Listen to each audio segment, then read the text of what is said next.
with me, historyauthor.com, New York Sun columnist, great friend from the Rush Limbaugh days, Dean Karayanis, historian.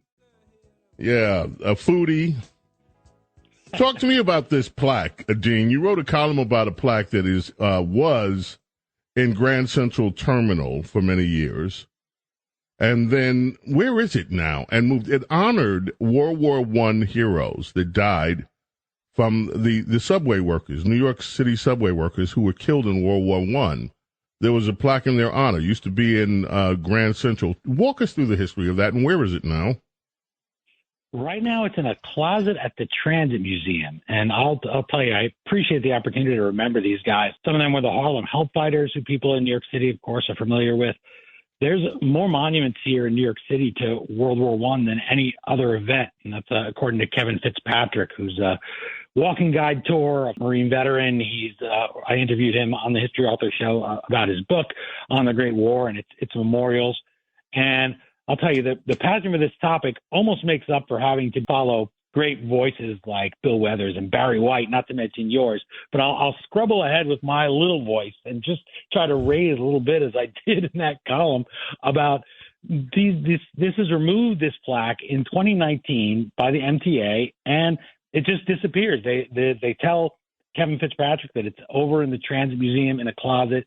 No word on when it'll be returned. I emailed them as well as the Transit Museum for a comment, and I heard I just got a generic, we got your email, and then, hey, thanks for sending us an email, and we hope everything's great with you from the MTA, and no word on when it would come back. And to me, it's scary because we know nowadays from cemeteries, other places, bronze gets stolen. This bronze plaque that's dedicated in 1939, it's a big, heavy plaque. It could just go missing and be forever lost. It's the only memorial that these men have. We have aviators, Harlem Help Fighters, as I said in there.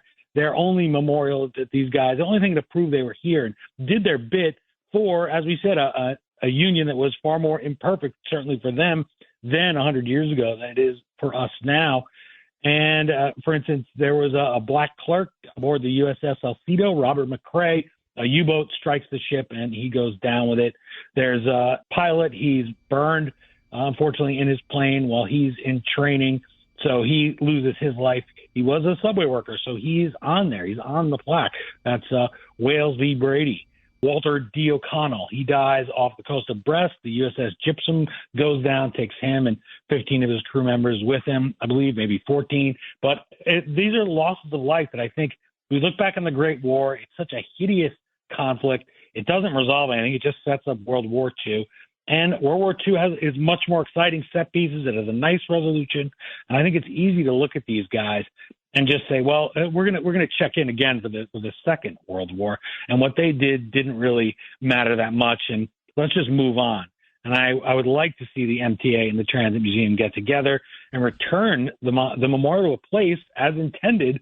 This is site specific. It was supposed to be walked by and seen by commuters every single day, and instead it's out there just in the back of a dusty closet. It's really an insult to them. So I hope people will do what they can if they go and read that column at nysun.com or just want to check it out at History Dean on my Twitter and tweet then to the MTA.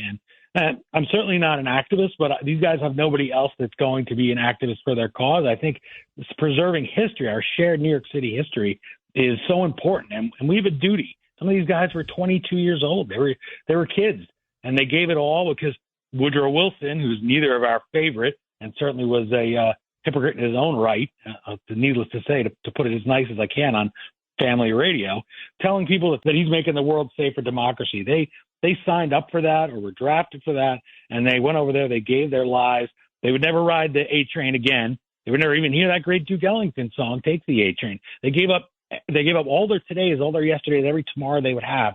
The least we can do is get this plaque and put it back where it belongs in Grand Central, somewhere people will see it and can appreciate it and maybe walk by, see that name on there and know these guys existed. Dean, thank you so much.